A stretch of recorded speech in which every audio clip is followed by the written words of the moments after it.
Episode 3 के start में हम सियोंग को उसके पास्ट के बारे में सपना देखते हुए दिखते हैं और हमें पता चलता है कि वो हाई स्कूल के टाइम पर स्विमिंग करता था।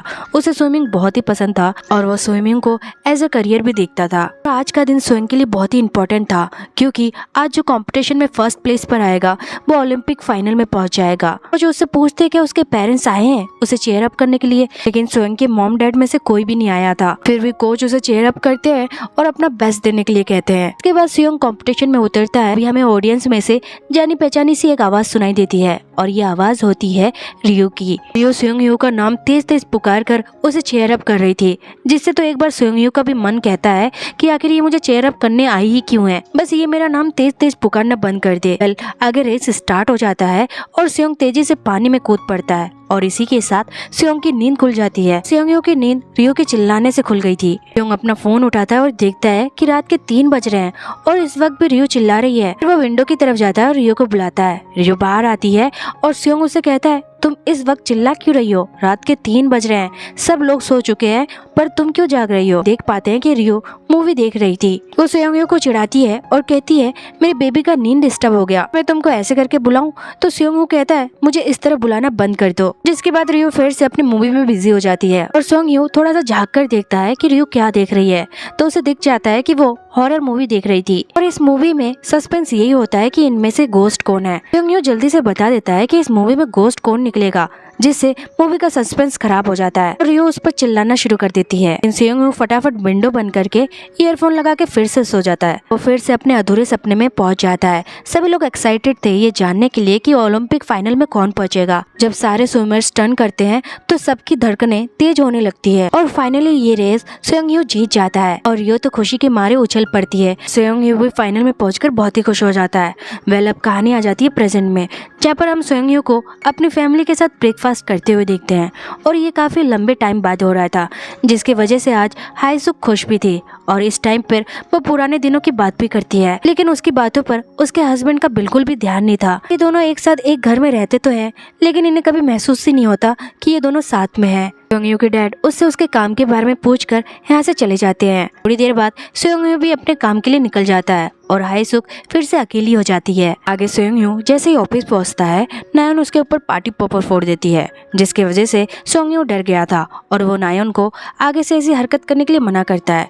तभी यहाँ पर मियोंग आ जाता है और वो बताने लगता है कि उनकी किस्मत चमकने वाली है कि उन्हें प्रेस्टिजियस रिटायरमेंट कम्युनिटी से ऑफर आया है। ऐसा काम सिर्फ कोरिया में 1% आर्किटेक्चर के लिए रिजर्व्ड होते हैं। एक बार वो ये डील अगर कर लेते हैं तो कई टाइम तक उन्हें टेंशन लेने की कोई जरूरत नहीं होगी और वो जल्द से जल्द चाहता है कि वो इस डील को जल्दी शुरू कर दे। सियोंग यू सिर्फ उसकी बातें सुन रहा था, तभी उसकी नजर जाती है उस अनार के पेड़ पर। मियोंग से कहता है कि इस पेड़ का ध्यान रखना। तभी मियोंग कहता है, अब तुम्हें अचानक इस पेड़ की टेंशन क्यों होने लगी? सियोंग यू कहता है, किसी ने हमें कर्ज किया है, अगर ये पेड़ सूख जाता है तो हमें अपनी ये कंपनी भी बंद करनी पड़ेगी। ये सुनते मियोंग डर जाता है और कहता है, मैं ऐसा नहीं होने दूंगा। जिसके बाद वो नायोन से इस पेड़ के लिए न्यूट्रिशन मंगाने की बात करता है। हम सियोंग यू को एक प्रोजेक्ट करने की बात करते हुए देखते हैं, जिससे मियोंग को लगता है शायद वो इसी डील के बारे में बात कर रहा है, लेकिन ऐसा नहीं था।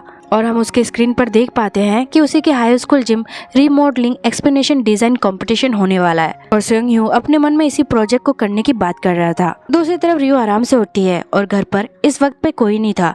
उसकी मॉम भी उसके लिए खाना बना कर गई थी, साथ में उसके लिए एक प्यारा सा नोट भी छोड़ा था। वही हम म्यूजिक को उसके हस्बैंड के साथ उसके रेस्टोरेंट में देखते हैं, जो उसके साथ ऑर्डर पूरा कर रही थी। यहाँ पर ग्योन सिक भी उससे पूछता है कि आज उसका मूड इतना अच्छा कैसे है। उसे कहती है, हमें अपने बच्चों को इतना भी कंट्रोल नहीं करना चाहिए, मैंने डिसाइड किया है कि मैं रियो को और फोर्स नहीं करूंगी। इस बात से उसके हस्बैंड भी खुश होते हैं और कहते हैं कि उसने अच्छा डिसीजन लिया है। वही घर पर हम रियो को देखते हैं जो अपना एक शेड्यूल बनाती है, अनएम्प्लॉयड शेड्यूल। जैसे ही लिस्ट बन जाती है, रियो उसे फॉलो करना शुरू कर देती है और उस सारी लिस्ट में सिर्फ गेम खेलना, टीवी देखना और आराम करना ही था। ये सब करने के बाद रियो पूरी तरह से घर पर बोर हो जाती है, जिसके बाद वो कॉल लगाती है सियोंग यू को। सियोंग यू कॉल उठाते ही उससे पूछता है, कोई इंपॉर्टेंट काम है तो बताओ, क्योंकि मैं बहुत ही बिजी हूँ। फिर रियो उसे कहती है क्यों ना आज शाम को वो कॉमिक पढ़ने जाए और उस टाइम पे वो अपने काम से भी फ्री हो जाएगा। रियो कहता है, ठीक है मैं देखता हूँ। ऐसे कहकर वो कॉल कट कर देता है। फिर रियो सोचती है कितना हार्टलेस है, लेकिन कोई बात नहीं, मेरे और भी फ्रेंड्स है। इसके बाद वो मियोंग को कॉल लगाती है और अगले सीन में हम इन्हें कॉमिक शॉप में देखते हैं। यहाँ पर भी रियो को समझ नहीं आ रहा था कि वो कौन सी कॉमिक बुक पढ़े, क्योंकि अब कॉमिक पढ़ने वाली उम्र उसकी रही नहीं थी। इसके वजह से उसे कोई भी बुक में इंटरेस्ट नहीं आ रहा था। फिर उसकी नज़र जाती है अडल्ट सेक्शन की तरफ। वो म्यूम से कहती है जब किसी का ध्यान भी नहीं रहेगा तो वो जल्दी से जाके वहाँ से एक बुक उठाकर ले आए, लेकिन म्यूम इसके लिए मना कर देती है। और थोड़ी देर बाद यहाँ पर हम सोंग ह्यो को भी आते हुए देखते हैं। रियो जब उसे देखती है तो पूछती है तुम तो यहाँ पर नहीं आने वाले थे। सोंग ह्यो कहता है मैं तुम्हारे लिए नहीं आया, मैं तो यहाँ पर एक कॉमिक बुक पढ़ने आया हूँ। इसके बाद वहाँ पर टेबल पर रखी एक प्रिंसेस वाली कॉमिक बुक वो उठा लेता है। एज में कॉमिक बुक पढ़ना भी बहुत ही बोरिंग का काम था। आगे ये तीनों शॉप से बाहर आ जाते हैं और रियो अभी भी बहुत ही बोर हो रही थी और वही वो दोनों बहुत ही थक गए थे क्योंकि दोनों काम से सीधा यहाँ पर आए थे। रियो का मन नहीं भरता और वो कहती है चलो अब कहीं और चलते हैं, लेकिन वो दोनों बहुत ही थके हुए थे, इसलिए वो दोनों उसे बाय कहकर अपने अपने रास्ते निकल जाते हैं। अगले दिन रियो अपने डैड के रेस्टोरेंट में होती है और वो दोनों मिलकर ऑर्डर पूरा कर रहे थे। यहाँ पर रियो को पता चलता है कि ऑर्डर बहुत ही बड़ा है, इसलिए वो सोचती है क्यों ना वो भी हेल्प कर दे, लेकिन उसकी मॉम उसे ये काम करने के लिए मना कर देती है। थोड़ी देर बाद यहाँ पर एक लेडी आती है जिसे देखकर रियो बहुत ही सरप्राइज्ड होती है क्योंकि वो लेडी कोई और नहीं उसी की हाई स्कूल की टीचर थी। टीचर भी उसे एक बार में देखकर पहचान नहीं पाती, लेकिन जब वो रियो को पहचानती है तो बहुत ही खुश होती है। वैसे वो फिलहाल यहाँ पर ऑर्डर देने आई थी। रियो के डैड टीचर से कहते हैं कि हम सामान तो पैक कर देंगे, लेकिन ये सारा सामान हम आपके साथ पहुंचा नहीं सकते क्योंकि आज हमें बहुत ही काम है। और ये सुनते रियो कहती है कोई दिक्कत नहीं है, टीचर की हेल्प मैं कर दूंगी। फिर आगे हम इन दोनों को बातें करते हुए देखते हैं जहाँ पर टीचर रियो की बहुत ही तारीफ करती है। उसे कहती है कि हाई स्कूल के टाइम से ही वो बहुत ही इंटेलिजेंट थी और उसे रियो पर प्राउड है कि वो अब यूएस में जाकर जॉब करती है, वो भी इतने बड़ी कंपनी में। लेकिन यहाँ पर रियो अपने पास्ट के बारे में कुछ भी नहीं कहती और चलते चलते ये दोनों स्कूल में पहुंच जाते हैं जहाँ पर हम भीड़ में सोयोंग को भी देखते हैं। आगे ये तीनों बैठकर बात कर रहे होते हैं और पता चलता है कि सोयोंग यहाँ पर जिम रिमॉडलिंग कंपटीशन में हिस्सा लेने के लिए आया है।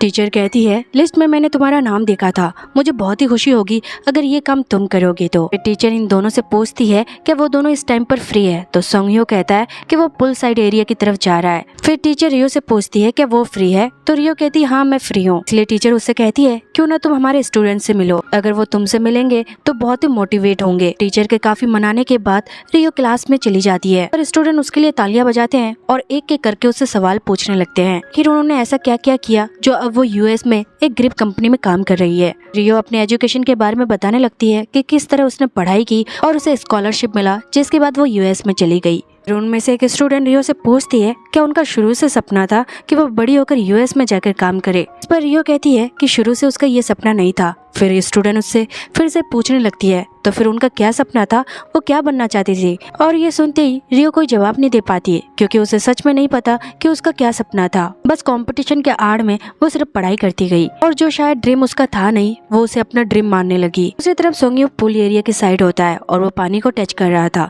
जिससे हम फील कर सकते हैं कि वो स्विमिंग को कितना मिस करता है। आगे जब वो बाहर आता है तो बाहर हम रियो को भी देखते हैं। रियो बहुत ही उदास थी और वो चुपचाप चले जा रही थी। सोंग ह्यो उससे बात करता है और उसे कहता है चलो हम स्कूल के दूसरे साइड चलते हैं, लेकिन रियो जाने के लिए मना कर देती है और कहती है अभी मेरा बिल्कुल मूड नहीं है, इसलिए मैं घर जा रही हूँ। फिर सोंग ह्यो उसका कॉलर पकड़ लेता है तो रियो उसे कहती है तुम ये क्या कर रहे हो, अब मैं बच्ची नहीं रही, मैं एक वुमेन बन चुकी हूँ। सुनते ही सोंग ह्यो कहता है पर मुझे तो ऐसा नहीं लगता। इस पर रियो कहती है तो तुम्हें क्या लगता है कि मैं कोई आदमी हूँ। सोंग ह्यो कहता है नहीं, मुझे लगता है कि तुम्हारा कोई जेंडर ही नहीं है। रियो कहती है लगता है तुम ऐसी बातें करके मुझसे पिटना चाहते हो। वेल आगे हम इन दोनों को पेड़ के नीचे देखते हैं जहाँ पर ये खुदाई कर रहे थे। दरअसल 10 साल पहले इन्होंने एक टाइम कैप्सूल यहाँ पर दबाया था जिसे ये दोनों ढूंढ रहे थे, लेकिन रियो का बिल्कुल मन नहीं था ये सब काम करने का। वो कहती है कि इस कैप्सूल को निकालना जरूरी है, मुझे तो याद भी नहीं कि उस लेटर में मैंने क्या लिखा था। सोंग ह्यो कहता है स्कूल टाइम में ये आइडिया तुम्हारा ही था, तुमने ही कहा था कि 10 साल बाद हम इस कैप्सूल को निकालेंगे। फिर रियो कहती है लेकिन अब मुझे इसमें कोई इंटरेस्ट नहीं है, मुझे लगता है कि उस लेटर में मैंने कुछ खास लिखा भी नहीं होगा, इसलिए अब मैं यहाँ से जा रही हूँ। जिसके बाद रियो यहाँ से चली जाती है और सोंग ह्यो उसे रोकने के लिए उसके पीछे पीछे चला जाता है। आगे हम सोंग ह्यो को देखते हैं जो अभी भी ऑफिस में काम कर रहा था। म्योंग उससे कहता है कि तुम्हें घर नहीं जाना। फिर वो स्क्रीन पे देखता है वो पुल एरिया को देख रहा था। सोंग से कहने लगता है तुम्हें हमारे कल की मीटिंग पर ध्यान देना चाहिए, कल सुबह तक तुम्हारे इंटरव्यू का आर्टिकल भी आ जाएगा, इसलिए तुम्हें जल्दी घर जाना चाहिए और रेस्ट करना चाहिए। वेल अगले मॉर्निंग हम डैनहो को देखते हैं जिसने सोंग ह्यो के इंटरव्यू का आर्टिकल बना दिया था। दूसरी तरफ मोयुम को देखते हैं जिसकी पूरी टीम इमरजेंसी में घर पर पहुंचती है जहाँ पर हम देखते हैं कि एक बच्चे की तबीयत बहुत ही खराब है, की वजह से उसे इमरजेंसी में ले जाया जाता है। लेकिन बीच रास्ते में बहुत ही ज्यादा ट्रैफिक था, जिसकी वजह से एम्बुलेंस भी आगे नहीं जा पा रही थी। मोयुम को टेंशन होने लगती है, अगर वो टाइम पर हॉस्पिटल में नहीं पहुंचे तो ना जाने उस बच्चे का क्या होगा। तभी हम यहाँ पर डेनो को देखते हैं जो ट्रैफिक को क्लियर करवा रहा था। मोयुम भी उसे देखकर बहुत ही इम्प्रेस होती है, लेकिन वो ये नहीं देख पाती कि वो कौन है। उसी तरह हम मियोंग और सेयोंग्यो को मीटिंग के अंदर देखते हैं। सामने वाला पर्सन उन्हें डिजाइन बताता है कि उन्हें इस तरह का डिजाइन बनवाना है, लेकिन सेयोंग्यो कहता है ये किसी और का डिजाइन है जिसे मैं चुरा नहीं सकता। क्या आपको हमारे डिजाइन और काबिलियत पे विश्वास नहीं है? हम इसे बेहतर डिजाइन भी बना सकते हैं। लेकिन सामने वाला पार्टी साफ मना कर देता है और कहता है उन्हें तो यही डिजाइन चाहिए। यहाँ पर मियोंग भी बात को संभालने की कोशिश कर रहा था, लेकिन सेयोंग्यो डायरेक्ट इस काम के लिए मना कर देता है और गुस्से में बाहर आ जाता है। मियोंग भी उसके पीछे आता है और वो सेयोंग्यो को समझाने लगता है कि ये डील उनके लिए बहुत ही इंपॉर्टेंट है। पर अगर काम शुरू हो गया तो वो अपना डिजाइन डाल सकते हैं, जिसके बाद काम बंद भी नहीं होगा। लेकिन सेयोंग्यो कहता है कि मैं ऐसा नहीं कर सकता, किसी को झूठ बोल के प्रोजेक्ट नहीं ले सकता और ना ही मैं किसी का डिजाइन चुरा सकता हूँ, और चाहे ऐसे कितनी भी बड़ी बड़ी डील आए उसके लिए मैं अपना आत्मसम्मान नहीं बेच सकता। पर मियोंग कहता है अगर तुम्हारा ऐसा ही एटीट्यूड रहा तो हम सब कुछ गवा देंगे। इस वक्त तुम्हारा ध्यान तुम्हारे काम पर नहीं है बल्कि उस पुल पर है। तुम सारा दिन उसी जगह को देखते रहते हो। जगह को देखने से तुम्हारे पुराने सपने वापस नहीं आ जाएंगे। और ये कहते ही हम सेयोंग्यो का चेहरा देख सकते हैं, जिससे मियोंग को भी फील होता है कि उसने कुछ ज्यादा ही बोल दिया, जिसके बाद वो सॉरी बोलने लगता है, लेकिन सेयोंग्यो वहाँ से चला जाता है। उसी तरफ रियो को देखते हैं, वो एक लेडी से मिलने आई थी। पूरे दिन घर पे खाली बैठे रहने से अच्छा है कि वो कोई काम कर ले, और काम के सिलसिले में ही वो इस लेडी से बात करने आई थी। वो लेडी उससे पूछती है कि उसने यूएस की कंपनी को क्यों छोड़ा। बताने लगती है कि उसके कुछ पर्सनल रीजन थे जो वो बता नहीं सकती। लेडी उसे जॉब के लिए ऑफर भी करती है, लेकिन ये ऑफर उसके एक्सपेक्टेशन से कम थे। वही बार इसी रास्ते से सेयोंग्यो भी जा रहा था और वो रियो को देख लेता है। जब रियो बाहर आती है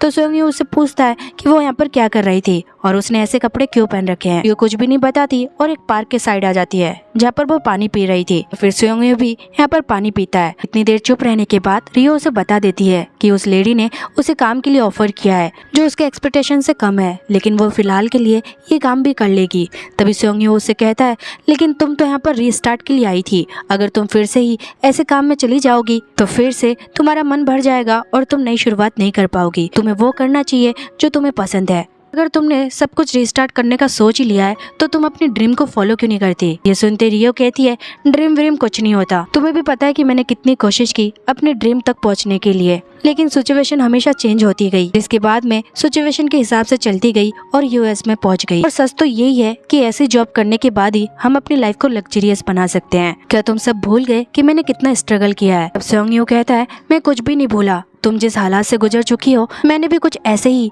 हालातों का सामना किया है, मुझे लगा तुम्हें ये सब याद होगा। ये कहकर सेयोंग्यो ऐसा चला जाता है और घर आकर वो ड्रॉअर खोलता है जिसमें उसके सारे मेडल्स पड़े हुए थे।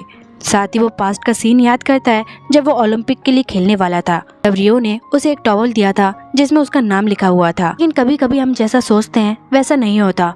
उसी दिन सेयोंग्यो का एक्सीडेंट हो जाता है और वो ओलंपिक के लिए नहीं खेल पाता। साथ ही डॉक्टर उससे कह देते हैं कि वो अब स्विमिंग नहीं कर पाएगा और इसी वजह से सेयोंग्यो को अपना ड्रीम छोड़ना पड़ा। अगले मॉर्निंग सेयोंग्यो ऑफिस पहुंचता है जहाँ पर मियोंग भी होता है। मियोंग उसे देखकर अपने लिए कॉफी भी लेकर नहीं जाता, इसलिए सेयोंग्यो उसके लिए कॉफी लेकर जाता है और कल के लिए माफी मांगता है और मियोंग भी उससे कल के लिए माफी मांगता है, जिसके बाद फिर से इन दोनों के बीच दोस्ती हो जाती है। वही मियोंग को देखते हैं, वो सुबह सुबह जागती है और अपनी मॉम से जाकर कहती है मुझे बहुत ही भूख लगी है।